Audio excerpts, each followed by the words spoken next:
الحمد لله رب العالمين، الصلاة والسلام على سيد الأنبياء والمرسلين مولانا محمد وآله وأصحابه أجمعين، أما بعد، فقد قال الله سبحانه وتعالى: أعوذ بالله من الشيطان الرجيم، بسم الله الرحمن الرحيم،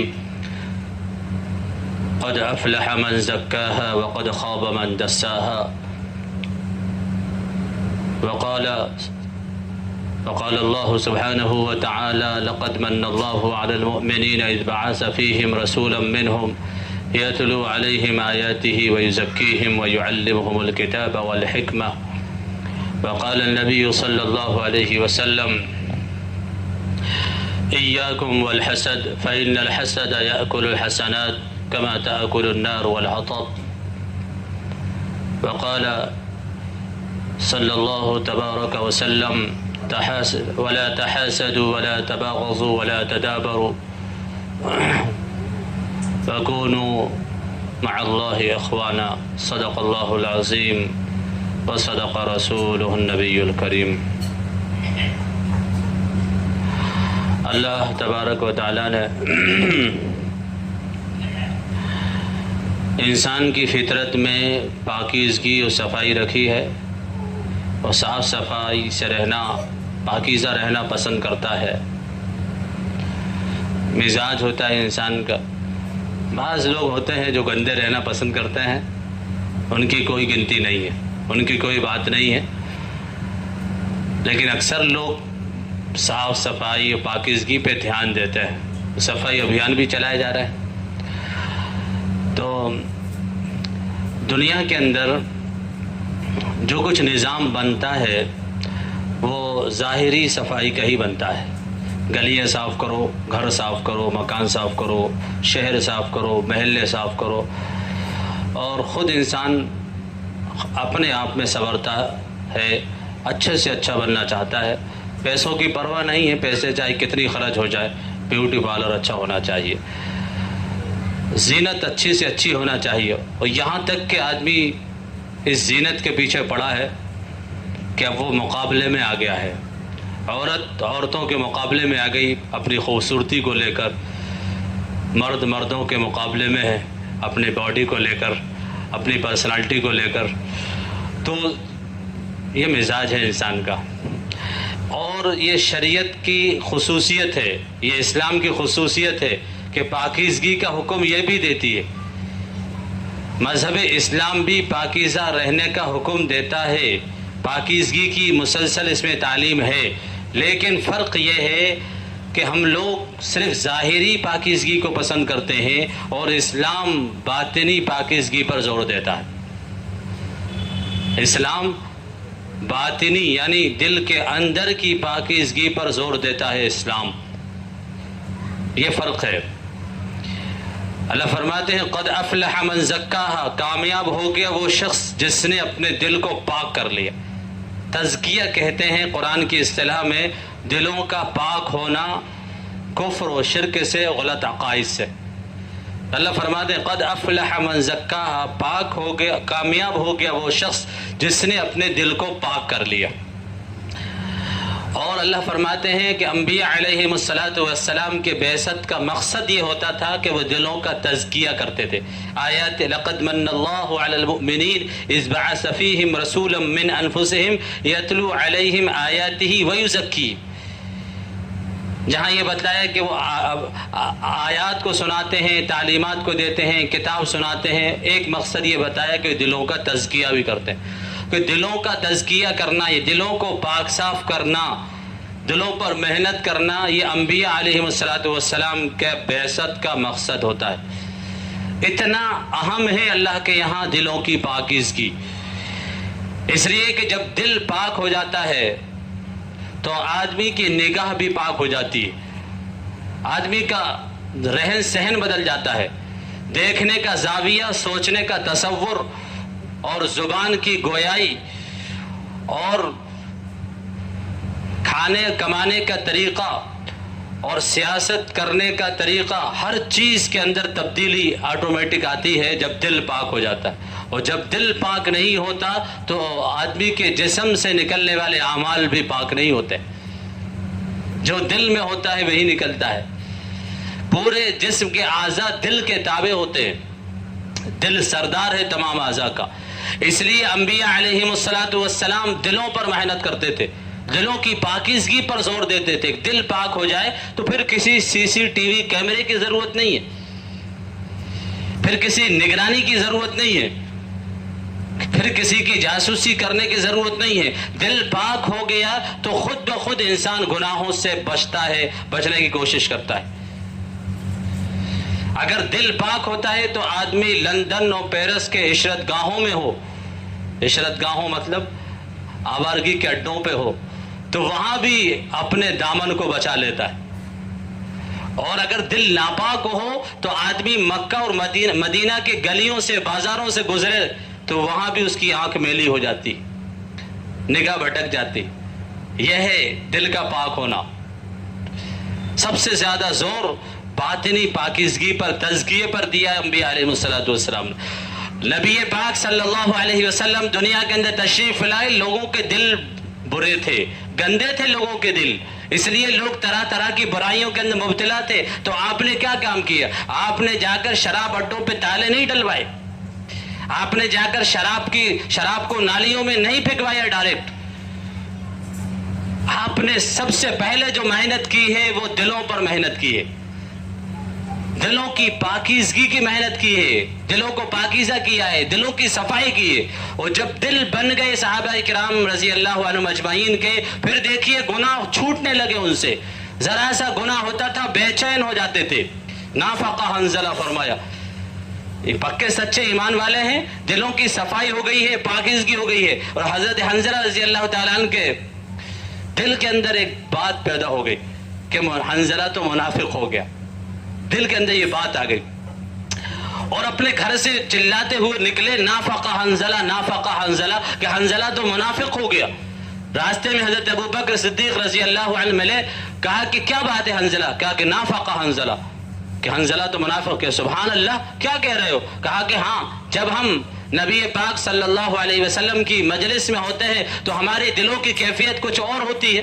جنت و جہنم کا تذکرہ ہوتا ہے، خوف آخرت ہوتا ہے، نبی علیہ السلام کا فیض صحبت، تو ہمارے دلوں کی کیفیت کچھ اور ہوتی ہے. لیکن جب ہم گھروں پر جاتے ہیں، بیوی بچوں میں اٹھتے بیٹھتے ہیں تو دلوں کی کیفیت کچھ اور ہو جاتی ہے. تو یہ منافقت ہو گئی، سامنے کچھ اور باہر کچھ اور اندر کچھ، یہ منافقت کہلاتی ہے. کہا کہ نافقہ حنظلہ، حنظلہ منافق ہو گیا. حضرت ابوبکر صدیق رضی اللہ عنہ نے فرمایا کہ کیا بات کہتے ہو حنظلہ؟ یہ بات تو میرے ساتھ بھی پیش آتی ہے، چلو ہم دونوں نبی پاک علیہ السلام کے پاس چلتے ہیں. نبی پاک علیہ السلام کے پاس آئے اور وہی سب کچھ عرض کیا کہ میں منافق، حنظلہ منافق ہو گیا. پوچھا کیا بات ہوئی؟ کہ ایسی ایسی بات ہے، آپ کی مجلس میں کچھ اور ہوتے ہیں اور گھر پہ جا کے ہماری کیفیت بدل جاتی ہے. کہا کہ حنظلہ یہ کیفیت تو کبھی کبھی پیدا ہوتی ہے، گاہے گاہے گاہے، یعنی اے حنظلہ یہ کیفیت تو کبھی کبھی پیدا ہوتی ہے. اگر یہی کیفیت جو میرے سامنے ہے تمہاری گھروں پر اور مجلس سے اٹھ کر بھی ہونے لگے تو فرشتے تم سے راستوں میں مسافے کرنے لگے. یہ کیفیت ہر وقت نہیں رہتی ایک سی کیفیت بدلتی رہتی ہے. تو کہنے کا مقصد یہ ہے کہ دل پاک ہو گئے تھے، دلوں کی صفائی ہو گئی تھی تو ذرا سا گناہ بھی کھٹکتا تھا. اللہ کے نبی صلی اللہ علیہ وسلم سے ایک صحابی نے پوچھا کہ الاسم یا رسول اللہ، اللہ کے رسول گناہ کیا ہے؟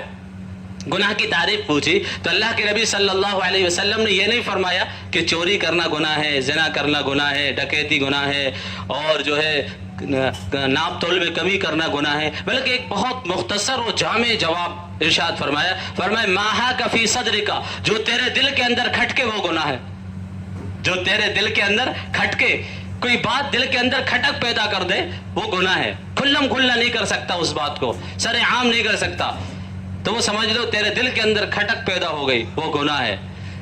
لیکن یہ ان لوگوں کے لیے ہے جن کے دل صاف ہے، جن کے دل پاک ہیں. صحابہ کرام کے لیے تھا، اس لیے کہ نبی پاک علیہ السلام نے سب سے پہلے ان کے دلوں کی صفائی کی تھی، اس لیے ان کے دلوں کے اندر یہ بات پیدا ہوتی تھی. اور جواب بھی انہی کے لیے ارشاد فرمایا کہ جب دل کے اندر کھٹک پیدا ہو تو دل کے اندر کھٹک اسی کے پیدا ہو سکتی ہے جس کا دل پاک ہو، اور جس کا دل ناپاک ہوگا بڑے سے بڑا گناہ کا ارتکاب کر لے گا، اس کو کوئی احساس نہیں ہوتا. فرمایا ایمان والا جب اس سے گناہ ہو جاتا ہے تو ایسا ہوتا ہے جیسا اس کے سر پر پہاڑ رکھ دیا گیا ہو، ایسا محسوس کرتا ہے جب تک کہ توبہ نہ کر لے. اور منافق آدمی، گنہگار آدمی اگر اس سے گناہ ہوتا ہے تو ایسا محسوس کرتا ہے جیسا مکھی بیٹھی اور اڑ گئی، کوئی اس کو پرواہ نہیں ہے اپنے گناہ کی. لیکن ایمان والا بے چین ہو جاتا ہے جب تک کہ اس کی معافی نہ ہو جائے، جب تک کہ اسے یقین نہ ہو جائے کہ مجھے اللہ نے معاف کر دیا. تو صحابہ کرام رضی اللہ عنہم اجمعین کے دلوں کی پاکیزگی کی گئی تھی، دلوں کو پاک صاف کیا گیا تھا، تو ان کا اٹھنا بیٹھنا، چلنا پھرنا، بول چال، تقریبات اور گھر، معاشرت، ہر چیز بدل گئی تھی. آج ہماری ہر چیز خراب ہے، زبان کے بول خراب ہے، کانوں کا سننا خراب ہے، دلوں کا سوچنا بیکار ہے، اور ہمارے ہاتھ پیروں کا استعمال غلط، معاشرت، سماج، سوسائٹی کا رہن سہن غلط، اس لیے کہ دل ہمارے بیکار ہو چکے.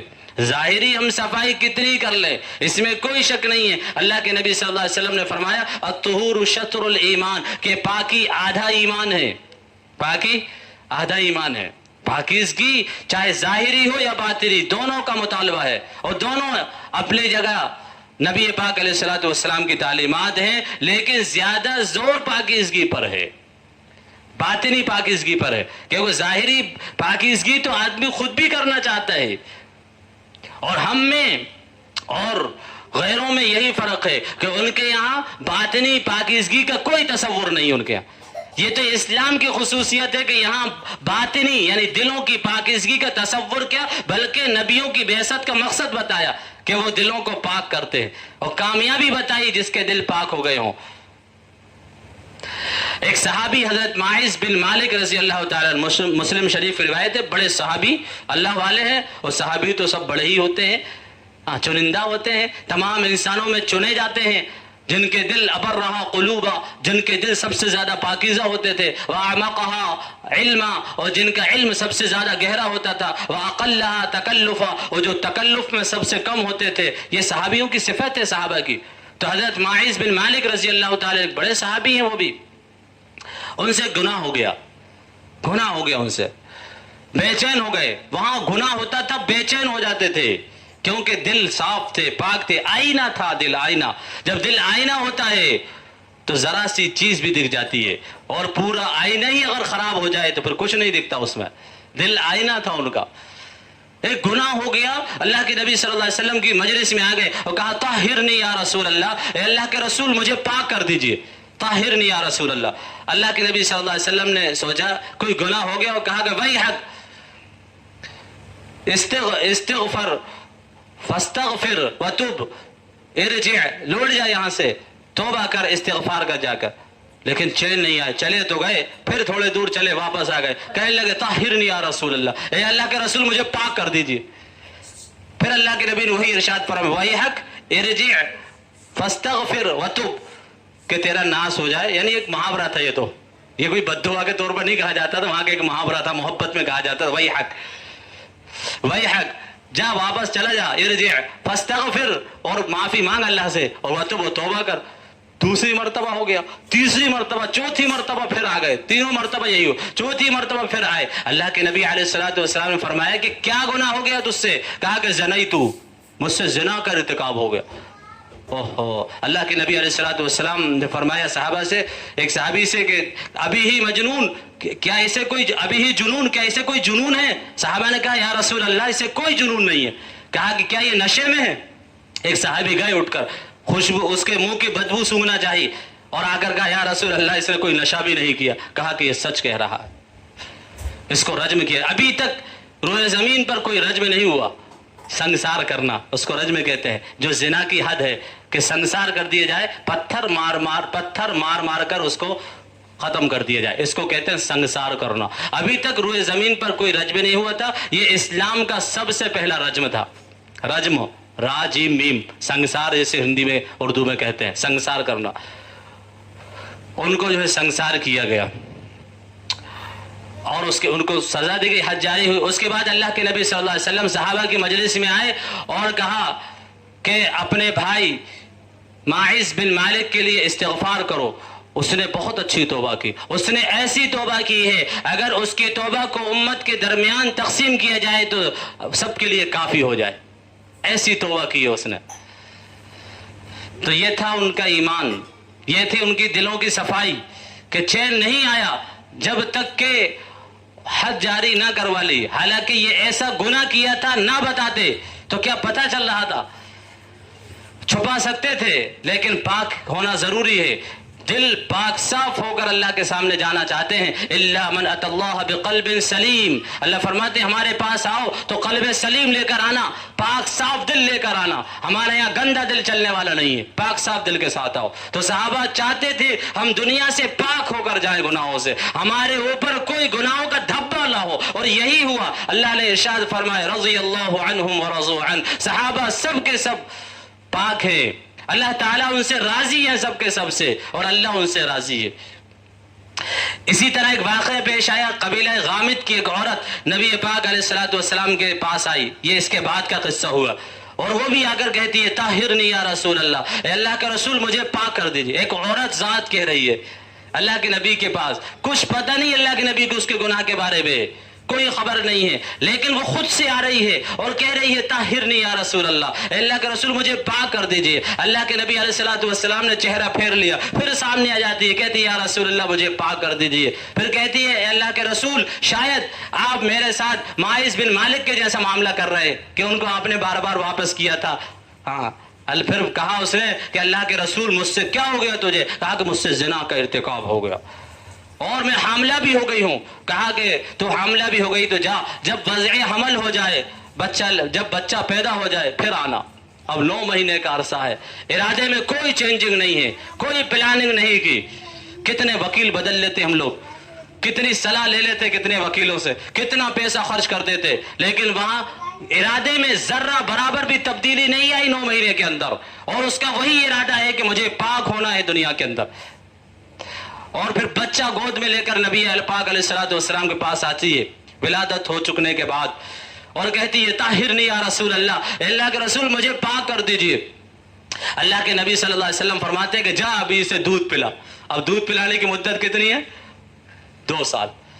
تقریباً 3 سال کا عرصہ ہو جاتا ہے. بچہ کو اس کے ہاتھ میں روٹی یا کوئی چیز ہوتی ہے کھانے کی، وہ لے کر آتی ہے گود میں لے کر، اور کہتی ہے اللہ کے رسول اب تو بچہ بھی بڑا ہو گیا، اب پاک کر دیجیے، اب پاک کر دیجیے. کیسا ایمان تھا ان کا.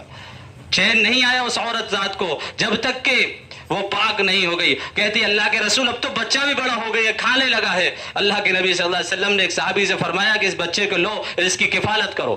یہ ہے انصاف، یہ ہے انصاف. ہاں. حضرت فاطمہ کے بارے میں فرمایا جب ایک کے ہاتھ کاٹے جا رہے، کہا کہ اگر میری بیٹی فاطمہ بھی اگر چوری کرتی تو اس کے ہاتھ بھی کاٹ دیے جاتے. یہ ہے اسلام، اس کے ہاتھ بھی کاٹ دیے جاتے. اس کو رجم کیا گیا. اور جب حضرت خالد رضی اللہ تعالیٰ عنہ جو اس کو پتھر مار رہے تھے، خون کا فوارہ چھوٹا اور کچھ چھینٹے حضرت خالد رضی اللہ عنہ کے کپڑوں پر لگ گئے. حضرت خالد رضی اللہ تعالیٰ عنہ نے کچھ کہہ دیا زبان سے اس عورت کے بارے میں. اللہ کے نبی صلی اللہ علیہ وسلم فرمایا مَعَلًا یا خالد، اے خالد خبردار، خدا کی قسم اس نے ایسی توبہ کی ہے، اگر ناحق ٹیکس وصول کرنے والا جو ظالم ہوتا ہے اگر یہ توبہ اس پر ڈال دی جائے تو اس کی بھی مغفرت ہو جائے گی. ایسی سچی پکی توبہ کی ہے اس نے. یہ تھے صحابہ، یہ تھے مرد، یہ تھی عورتیں. جب دل پاک ہو گئے تو گناہ سے آٹومیٹک پاک ہو جاتے تھے وہ لوگ. اور چین نہیں آتا تھا ان کو جب تک کہ وہ اپنے گناہ پر سزا نہ دلوالے جسم کو ان کے مرد جیتے جی، کیونکہ مرنے کی بعد کی سزا بہت سخت ہے. تو تزکیہ یہ انبیاء علیہم الصلوۃ والسلام کی بعثت کے مقاصد میں سے ہے کہ دلوں کو صاف کیا جائے، دلوں کو پاک کیا جائے. یہ مسلسل تعلیم ہے. کہتے ہیں دل پاک نہیں تو پاک ہو سکتا نہیں انسان. کتنے ہی وہ پرفیوم لگاتا پھرے ہو، کتنے اچھے شل نہ آنے دے کپڑے پہ، کتنے اچھے شوٹ ہو بوٹ ہو، کتنی اچھی گاڑی ہو، لیکن دل اگر ناپاک ہے تو کہتے ہیں دل پاک نہیں تو پاک ہو سکتا نہیں انسان. ورنہ ابلیس کو بھی آتے تھے وضو کے فرائض بہت، اسے بھی بہت وضو کے فرائض آتے تھے. کیا ہوا ابلیس کا؟ اس لیے دلوں کی پاکیزگی اللہ چاہتے ہیں. انبیاء علیہ السلام کی محنت کا میدان دل تھے. لوگوں کے دلوں پر محنت کرتے تھے، دل پاک ہو جاتے تھے، گناہ چھوٹ جاتے تھے. کسی کیمرے کی ضرورت نہیں ہوتی تھی انہیں. اللہ وہ جانتے تھے کہ اللہ نے خود نگرانی اللہ فرماتے ہیں اور خود اللہ دیکھ رہے ہیں کہ کرامن کاتبین، یہ اتنے بڑے بڑے کیمرے موجود ہیں اور یہ زمین کیمرہ ہے جو اخرجت الارض اثقالها، جو جب اس کو کھولا جائے گا اس کیمرے کو تو جس طرح کیمرہ ساری چیزیں باہر کر دیتا ہے جو کچھ اس نے کیچ کیا ہے، زمین انسان کے اعمال کو کیچ کر رہی ہے۔ قرآن کہتا ہے واخرجت الارض اثقالها، زمین بھی سب کچھ اگل دے گی، کہاں کیا گناہ کیا زمین بتا دے گی۔ انسان کے جسم خود کیمرہ بنا ہوا ہے۔ اللہ فرماتے یوم تشہد علیہم السنتہم وایدیہم وارجلہم بما کانوا یکسبون، جس دن اس کے ہاتھ گواہی دیں گے۔ ہم کیا سمجھتے ہیں ہمیں کوئی نہیں دیکھ رہا؟ یہ ہمارے ہاتھ ہمیں دیکھ رہے ہیں گناہ کرتے ہوئے، یہ ہمارے کان ہمیں دیکھ رہے ہیں، یہ ہمارے پیر دیکھ رہے ہیں۔ یوم تشہد علیہم السنتہم، یہ زبانیں گواہی دیں گی اللہ کے یہاں، یہ جو ہے پیر گواہی دیں گے، ہاتھ گواہی دیں گے۔ یوم تشہد علیہم السنتہم وایدیہم وارجلہم بما کانوا یکسبون، جو کچھ تم نے کیا ہے سب چیزوں کی گواہی دیں گے اللہ کے سامنے۔ آسمان بھی گواہ ہے، زمین بھی گواہ ہے، آدمی کے اعضاء و جوارح گواہ ہے، یہ جسم گواہی خود دے گا، ہر حصہ بدن کا بولے گا، خاموش زباں ہو جائے گی، اس وقت کا عالم کیا ہوگا؟ زبان خاموش ہو جائے گی اس دن، سب چیز بولے گی۔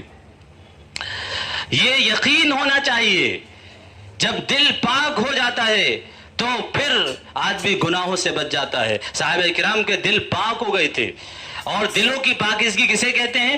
تزکیے کی تعریف اور تزکیہ قرآن کی اصطلاح میں کہا جاتا ہے دل کا برے عقائد سے، کفر و شرک سے پاک ہونا۔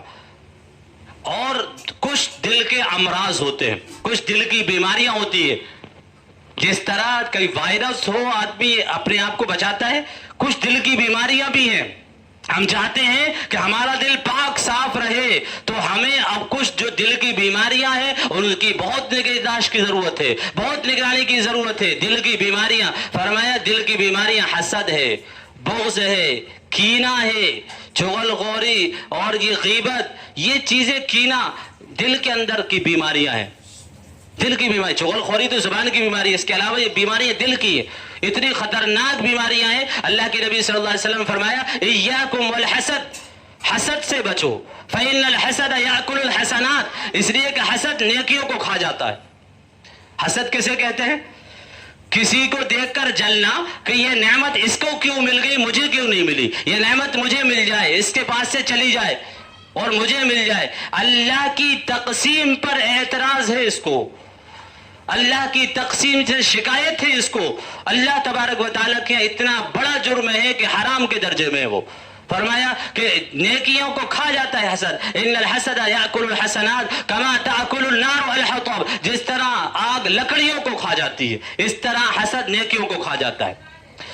اور ایک حدیث کے اندر فرمایا دبا الیکم دال امم قبلکم، پچھلی امتوں کی ایک بیماری تمہارے اندر بھی آ گئی ہے۔ نبی پاک علیہ الصلوۃ والسلام نے فرمایا دبا الیکم داء الامم قبلکم الحسد والبغضاء، وہ حسد و بغض ہے، یہ پچھلے قوموں کی بیماری ہے جو تمہارے اندر آ گئی ہے۔ الحسد والبغضاء ہی الحالقہ، یہ حسد و بغض ہے، یہ مونڈنے والی چیز ہے، یہ بیماری مونڈنے والی ہے۔ پھر فرمایا لا اقول تحلق الشعر، میں یہ نہیں کہتا کہ یہ بالوں کو مونڈتی ہے، ولکن تحلق الدین، یہ دین کو مونڈتی ہے، یہ دین کو صاف کر دیتی ہے یہ حسد کی بیماری۔ تو اپنے جسم کو، اپنے دل کو حسد سے پاک کرنا یہ دل کی پاکیزگی ہے، ورنہ اگر ہم حسد کو پالیں گے ہمارا دل کبھی پاک نہیں ہوگا، دل پاک نہیں ہوگا، جسم سے نکلنے والے اعمال پاک نہیں ہوں گے۔ اسی طرح کبر ہے، تکبر ہے، فرمایا نبی پاک علیہ الصلوۃ والسلام نے کہ تکبر بھی ایک دل کی بیماری ہے۔ لا يدخل الجنة من كان مثقال ذرة من کبر، کہ وہ شخص جنت میں داخل نہیں ہو سکتا جس کے دل کے اندر ذرہ برابر بھی تکبر ہو۔ ایک صحابی نے عرض کیا قال رجل ان الرجل يحب ان يكون ثوبه حسنا ونعله حسنا، کہ اللہ کے نبی ایک آدمی ہے جو کپڑے اچھے پسند کرتا ہے، جوتے بھی اچھے پسند کرتا ہے، تو کیا یہ بھی کبر ہے؟ یہ بھی کبر ہے؟ اچھے کپڑے پہننا، اچھے جوتے پہننا بھی کبر ہے؟ فرمایا نبی پاک علیہ الصلوۃ والسلام نے ان اللہ جمیل یحب الجمال، اللہ تعالیٰ خوبصورت ہیں اور خوبصورتی کو پسند کرتے ہیں۔ اچھے کپڑے پہننا، اچھے جوتے پہننا، ٹیپ ٹاپ سے اچھے سے رہنا یہ کوئی تکبر میں نہیں ہے، یہ تو یہ نظافت اور صفائی تو شریعت کی تعلیم ہے۔ گندے رہنا اللہ کو پسند نہیں ہے. جب تم گندے ہو گئے تو کون تمہاری بات سنے گا؟ کوئی تمہارے بغل میں بھی کھڑا نہیں ہوگا. تو کیسے دعوت دو گے، کیسے دین پہنچاؤ گے؟ اس لیے اللہ تعالیٰ خود جمیل ہے اور جمال کو پسند کرتے.